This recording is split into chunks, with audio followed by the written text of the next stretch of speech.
Good morning, everybody. It's Jeff Goldberg for the Sales Pro Network. It is Friday, June 21st, 2024, and I am a sales coach and trainer. I've been in sales almost 50 years, and for the last 20, I've been working with salespeople and sales managers internationally to help them do one thing and one thing only: achieve measurable and sustainable sales increases. And I founded the Sales Pro Network, I think it's a little over 4 years ago now, to elevate the profession of sales, to give salespeople a place to hang out, network, talk to each other, and to ask questions and get great advice and coaching from myself and many of the other fine trainers and coaches who are also members of the Sales Pro Network. If you've joined us before, you know that every Friday at 10 a.m. Eastern, we either do a live training or a live interview with somebody who can add value to the profession of sales. And today we're trying something different. My fingers are crossed that it's going to work, although I can see my technology is already failing me. Today is Ask Jeff Anything. This gives you a chance to type into the comments and ask me any question you have about sales or sales management. You can ask me a question about anything you'd like to, although I only have a few areas of expertise. Okay, so I'm trying to see us live on LinkedIn, and I'm not having a good time doing that, which means I won't be able to see your comments on LinkedIn. Hang on, I'm trying to figure this out. Give me 1 second. Ask Jeff Anything. Let's see if this does it. Well, it says the event will start soon. Interesting. Okay. Well, if you're watching on LinkedIn, I'm not sure if you can see me on LinkedIn. If you're watching on YouTube, I'm not sure if I can see your comments. And at any rate, if you do have any questions, put them into the comments wherever you are, and fingers crossed that I'll be able to see them. If not, this is going to be a very short broadcast. I did want to, before I take any questions, if anybody has any, just give you a couple of thoughts on what prevents people from being successful in sales. And this is actually something I posted on LinkedIn this week. As a sales coach and a trainer, I often ask people, what's stopping you from being more successful in sales? And the answer I get the most often is me. The thing that's most in the way of my own sales success is me. And it's kind of tough for me to argue with that, because for most of us, we are our own worst enemy. We're kind of like the carpenter whose shoes are falling apart, or I'm sorry, not the carpenter, the cobbler whose shoes are falling apart, or the carpenter whose house is falling down. But there are some things that you should be asking yourself in order to maximize your chances of success in sales. And the first one is, am I each and every day consistently and effectively prospecting for new business? One of the most important things I believe salespeople can do on a daily basis is look for new business, because assuming that you've got a nice book of business that you're regularly mining and people are renewing with you or buying from you regularly, the thing is, sometimes you're going to lose business through no fault of your own. Sometimes it's your fault, but sometimes there's nothing you can do about it. You're selling, I don't know, pencils or something like that, and you get married. Your client gets married, and their wife or husband also sells pencils. Well, it's not your fault that they got married to somebody who competes with you, and you're going to lose the business. So we constantly need to be adding to our roster of new prospects and new clients. Prospecting consistently and effectively each and every day is one of my best pieces of advice that I give as a sales coach. The second thing is that you should be asking yourself is, am I spending or investing my time? And there's a big difference between spending and investing. Most of us spend our time doing stuff that has nothing to do with, putting money in our pockets, or we think it might, but it's not really a revenue generating activity. If you're investing your time, you are working on revenue generating activities that are going to put money in your pockets to help you close business and make sure that your prospects and your clients are thrilled, and you're consistently bringing in income for yourself and your company. I find that salespeople, and this is not a knock against anybody in particular, but salespeople often waste a lot of time doing stuff that is maybe fun to do or easy to do, but is not necessarily going to put money in their pocket. So always ask, am I spending or investing my time? The third thing is, am I investing in my own success? And I find that very few salespeople do this.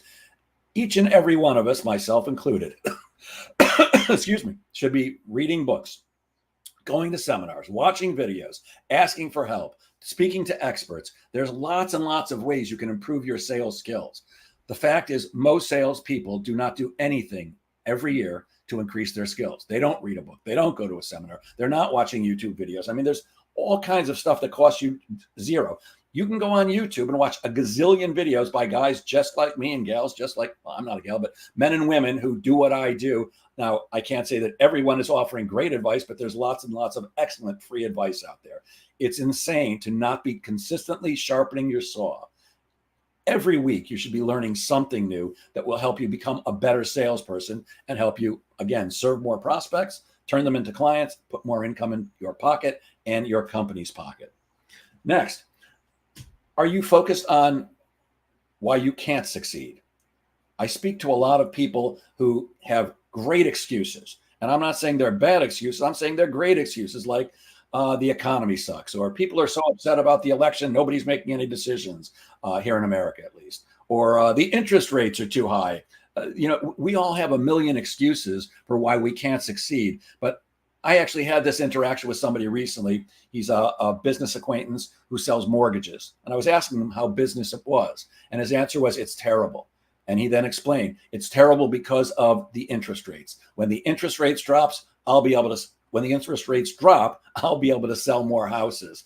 And my question for him, and this is a very experienced guy and a great guy, by the way, my question for him was, do you know anybody in the mortgage business who's making money right now? And he immediately said, yes, I know several people who are doing very well. Well, to me, that means he's got head trash. He's got it in his mind that if the interest rates are high, you can't sell houses. But if somebody else is selling houses, he can too. So are you focused on why you can't succeed and coming up with a million excuses? Or are you taking action no matter what the circumstances? Because no matter what the circumstances are outside of you, things that you can't affect, like the interest rates, like the economy, guess what? You can have the best excuse in the world, but at the end of the month, if you don't pay the mortgage, the bank's going to take away your house. The car person, whoever you get your car from, they're going to come and repossess your car. So my auto signature on email says, salespeople either have excuses or closed business. Which do you choose? I say that you should be asking yourself, not why you can't succeed, but how you can. Another thing that you should be asking yourself is, are you chasing deals that you almost definitely can't close? And most of us are pretty guilty of this. If you're meeting with people and if you're trying to do business with them and they stop returning your calls, they stop returning your emails, they won't give you another meeting, guess what? They're telling you they're not ready to do business with you or not willing to do business with you. They may be willing to do business with you later on, but right now they're not. And why would you want to chase people who have no interest in doing business with you right now? Go out and find some prospects who are interested in doing business with you right now. I often give the example of the movie, The Perfect Storm. Not a great movie, but a good movie and amazing special effects for anybody who's never seen it. It's about some sword fishermen who go out from New England late in the season, much later than any other boats are going out because they didn't make enough money. They didn't catch enough fish and make enough money during the season. They get out there and everything goes wrong. Somebody falls overboard. The crew almost mutinies because they can't catch any fish and they're all very frustrated. And then the ship's captain, played by George Clooney in the movie, by the way, it's a true story. The book is great. So Clooney, as the ship captain, says, oh, you know what? We're not catching any fish. Let's go someplace else. And they take the boat someplace else.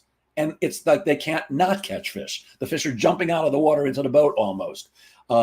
So my point is, you've got to fish where the fish are biting. You've got to be speaking to people who are actively engaged with you, who are actively returning your calls, returning your emails and your texts, and willing to meet with you again. Chasing people who have no interest in doing business with you or won't communicate with you right now is pretty much a waste of time.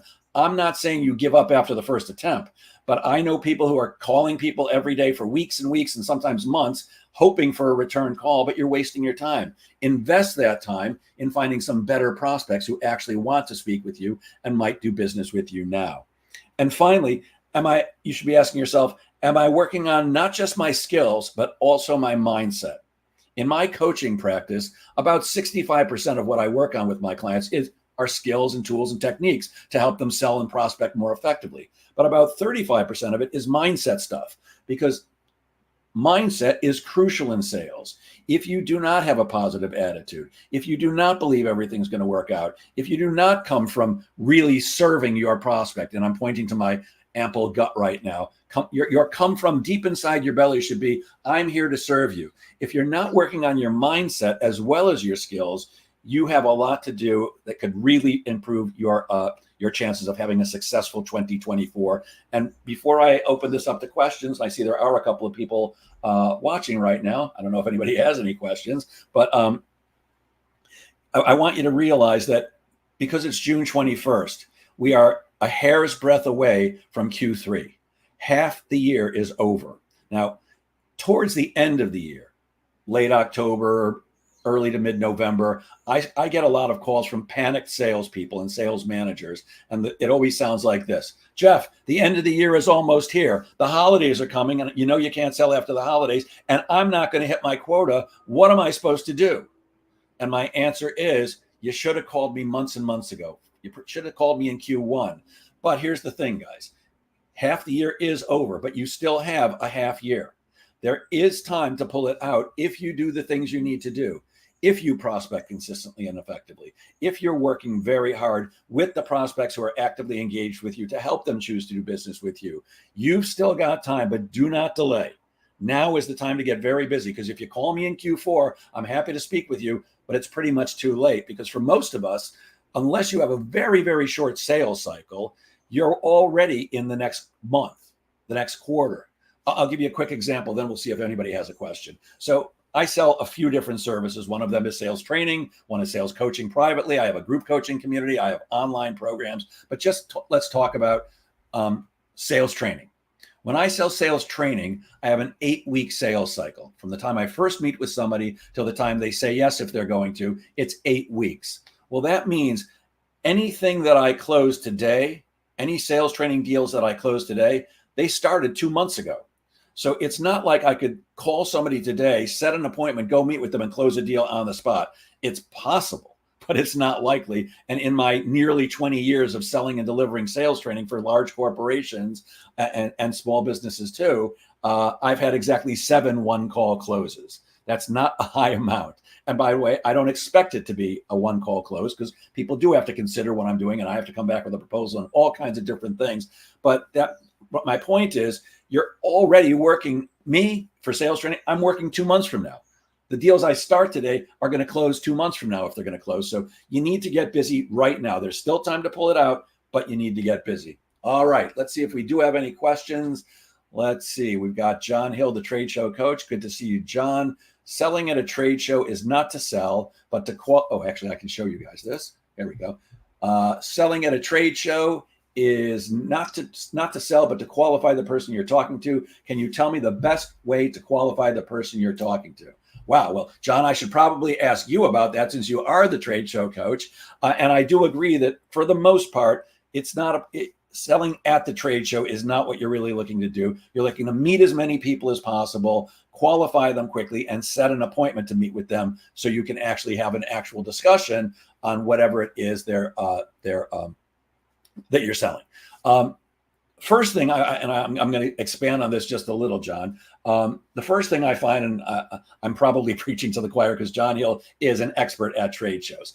But for me, there are a couple of things that I find salespeople do at trade shows, which are just simply dopey. It's just stupid. First of all, if you've got a nice display, a nice booth, or even if you just have a table with a tablecloth on it, you're waiting for people to walk by, and maybe a banner behind you, don't be standing at the back of the booth. Stand at the front of the booth. Even stand in the walkway in front of your table if you need to, but stand at the front of the booth so people can see you. And if you're there with more than one person, and typically we are at a trade show, don't sit and talk to each other. Don't be sitting on your phone. Pay attention to the people who are walking by, because you may only have one chance to speak with them. So that's first. Don't be talking to other people. Don't be on your phone. Don't be texting. Pay attention. You or your company paid a lot of money to be at that trade show. And it's not just the cost of the show itself. There's the display. There's anything you bring with you. There's the time that it takes and that you're losing from actually selling. There's a lot of things that go into that. So make the most of it. Second, and John may disagree with me on this, but there's a thing called hawking people over. In other words, calling people over. I suggest that because everybody is wearing a name tag, and usually it's a pretty big one at a trade show, as you see people coming up the aisle towards you, call them over by name. So if I see John walking up the aisle, I'm going to say, John, come on over, take a look at the greatest sales training ever, or whatever it is that you're offering. But invite people over, because think of what the typical person is doing at a trade show. They're walking down the aisle. They're looking slightly from side to side to see what they might be interested in, but they're also trying to avoid making eye contact with the salesperson because they know that salesperson is going to call them over. Be proactive and get them over. Then, to answer John's question, once you do engage them in a quick conversation, first thing I would do is just establish rapport quickly by asking, hey, what brought you to the trade show today? I'm just curious, and let them explain for a moment, and then ask them about your particular product or service. So let's say I'm selling sales skills training, sales coaching or sales training, and John walks over to a trade show. I might say something like, hey, John, what got you interested in coming over? And if John's a wise guy and says, well, you called me over, Jeff, great. I'm just curious, what are you doing now about increasing your sales skills or increasing the sales skills of your sales team? So I'm going to ask him a question that gets him to answer his interest in what I have to offer. I want to find out, do they have any interest or not?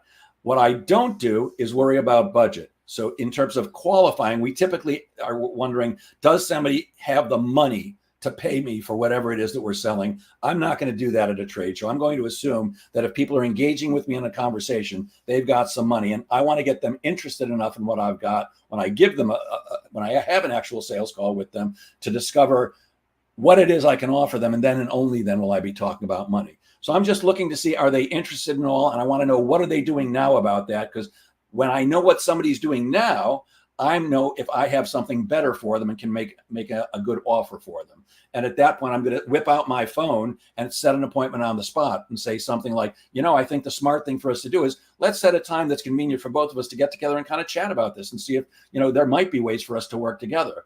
Well, if somebody agrees to an appointment, they're qualified as far as I'm concerned. What I'm looking for is people who want to talk with me as opposed to just everybody who walks by. So, John, I don't know if that answers your question, but I'm just looking to set the appointment. Obviously, some people will set appointments with you. Many won't. Be sure to get their contact information. Either, take a picture of their name tag, or if you have one of those readers that does it, or at least get a business card from them. And then, and I know John will back me up on this one, there's an old saying, the fortune is in the follow-up.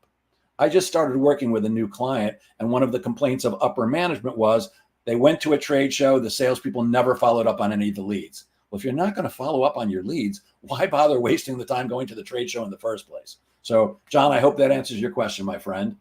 And that's the only question I see. So I will, I'll tap dance for another 30 seconds. And if not, we'll end this quickly. Me personally, I'm living in New York. Everybody's complaining about the heat, but I'm very fortunate because I live by the ocean and it's lovely. We have a nice breeze today. I'm looking forward to a comedy show tonight and then a concert tomorrow night. I hope you guys are having looking forward to a great weekend. If there are no other questions, then I will. Oh, wait a minute. Hold on. Might have another question here. Michael North said, "I like your recommendation. I like your most recent article about how many touches or last words to use to get them off their ass before saying goodbye to those deals where the prospect is dragging their heels." Okay, I actually don't remember that article, Michael, but how many touches? So here's the thing. I get asked this all the time, how much should you follow up with people? And what I find is most people follow up way too much. The fortune is in the follow-up, but so you could go either way. If you're not following up at all, you might as well not have spoken to the person in the first place. But there is too much also. People don't want to be hounded every day.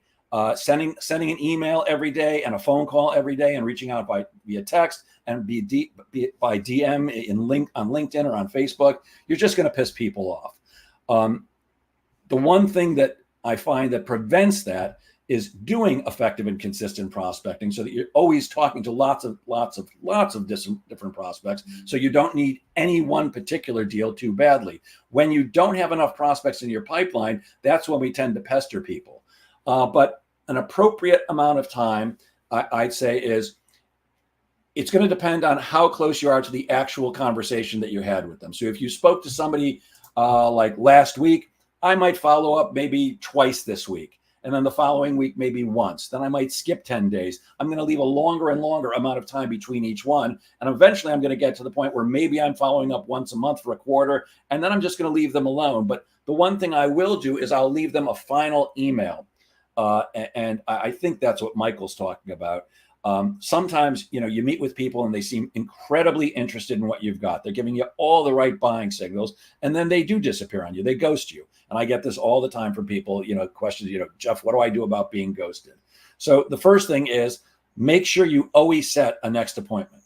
Never leave a meeting or a phone call without setting the next meeting or phone call right then and there. I call that the best next action step philosophy. And if you make that an unbreakable rule for yourself and your organization, I guarantee you'll shorten your sales cycle, and you'll also make certain that you're working with interested prospects. People who are interested in what you've got will give you another meeting. They will return your phone calls. They will return your emails. But when it comes time, when you're feeling there's just no shot, this person's not going to get back to me, what I do is I suggest sending them an email or making a phone call and leaving a voicemail. And I call that the should I close the file email or phone call. And I'll give you the verbiage. Let's say you're writing it in an email, but you could use the same wording in a voicemail. So if you're writing it in an email, the subject line, by the way, all in caps. I know that means you're yelling, but if somebody's not responding to me, I think they're being rude, so I don't mind yelling at them. The subject line in all in caps is, should I close the file? Question mark, question mark, question mark. I always use 3 question marks. Then the verbiage, if Michael North, who asked this question, who, by the way, is an incredible sales recruiter who I have the good fortune to know personally and have brought him into clients, and he's brought me into clients. He's one of my biggest go-to guys when it comes to any questions about recruiting salespeople or sales managers, and I trust him implicitly. But the subject line is, should I close the file? Question mark, question mark, question mark. And then the body of the email would read this, if Michael was my prospect. Dear Michael, we met 4 weeks ago. You seemed incredibly interested in possibly investing in sales training for your team. Since we met, I followed up several times by phone and left you several voicemails and sent you several emails, but I haven't heard back from you. I'd like you to know that I'm the type of salesperson who's incredibly persistent, and I intend to keep following up unless you tell me not to, but I don't want to be a pest. If you are potentially interested in moving forward, please respond to this email with a couple of times and dates that work for you, and we can continue the conversation. But if you're not interested, simply reply, Jeff, no thanks. Please close the file, and I'll never darken your door again. So, should I close the file? Question mark, question mark, question mark. I find this to be a highly effective technique. And when I teach it to people and they try it, I often get amazing emails from them or texts from them saying, wow, I tried that. Should I close the file? And re-engage with somebody. So one of the things you have to know about using this technique is that you have to be prepared for somebody to get back to you and say, yes, please close the file. I'm not interested in doing business with you. But I actually think that's a good thing. It's a good thing because mentally, as salespeople, until the time somebody actually tells us no, we still think we're going to get the deal because we're optimists by nature. And I'm the same way. I'm not talking about you. I'm talking about all of us. So if we are optimistically believing that everything's going to close, it typically stops us from prospecting so much because we think we don't need that much more in the pipeline. So when somebody tells you no, and you actually do close the file, psychologically, you're no longer banking on that deal, and you realize you've got to do more prospecting, and it also frees up your time because now you've got space to do prospecting or surfacing clients and all that stuff, whereas mentally before you really didn't. So you've got to be prepared for them to say no. But I find that quite often people will respond to that voicemail or that email, and it's almost always something like this. No, please don't close the file. We're still interested. We just got busy with, and they fill in the blank with whatever the heck they're busy with. But at least you've re-engaged them. I do have another technique for re-engaging people, but that's my favorite one. I hope that was useful, Michael North, and anybody else who was listening. All right, I'm not seeing any more questions here. Okay, I'm looking at 2 different places. We're looking on StreamYard and LinkedIn. I foolishly did not look on open up a tab for YouTube. So there may be questions there, but I can't see them. All right. So if nobody has any more questions for me today, we will close this session of Ask Jeff, and I will leave you all with the thought that I do at the end of every one of these podcasts, and that is this. Sales is a game of making things happen. So get out there and make sales happen. Thanks to those of you who joined in or anybody who watches on the replay. Of course, you can always reach out to me at jeff@jgsalespro.com. I'm sorry, Jeff at jgsalespro.com. You can reach me at my cell at 516-314-9037. And before I go, I'll just promo one thing. I have a group coaching community that I formed called the Sales Pro Insider Network. This is the Sales Pro Network, and I have a paid group coaching community called the Sales Pro Insider Network. Once a month, we get together twice a month in the evenings, and once a month we bring in a special guest. And I'm really excited about this coming Tuesdays. That's I had to look at my calendar. The 25th of this month at 6 p.m. Eastern. My guest coach is going to be Craig Siegel, who is a brilliant mindset coach, really amazing guy, and he's the author of the book. I'm going to pick it up so I'm sure of the name. It's called The Reinvention Formula: How to Unlock a Bulletproof Mindset to Upgrade Your Life. Craig will be spending at least a half an hour with us talking about how to bulletproof your mindset to upgrade your life. It's going to be great stuff because I know Craig personally, and he's amazing. And I'm happy to offer anyone a free pass. If you haven't already had a free pass to one of these sessions, anybody who's interested can have a free pass. You can go to, you can send me a DM or send me an email. Just ask and I'll send you the link to get the free pass. I think you can do it at crushsalesgoals.com, CRUSHGOALS.com. Crush Sales Goals. I'm sorry, CRUSHSALESGOALS.com. And that should take you to a place where you can get a free pass if you haven't had one already. All right. And with that, Michael Norris said, this is pure gold. Jeff, thank you. Great technique. Yeah, try that one, man. It works great. All right, everybody. Have a great weekend. Thank you so much for joining in. And we'll see you next week when we'll have another great person who can add value to the profession of sales with an interview. And thanks for listening. Thanks, everyone. Have a great weekend.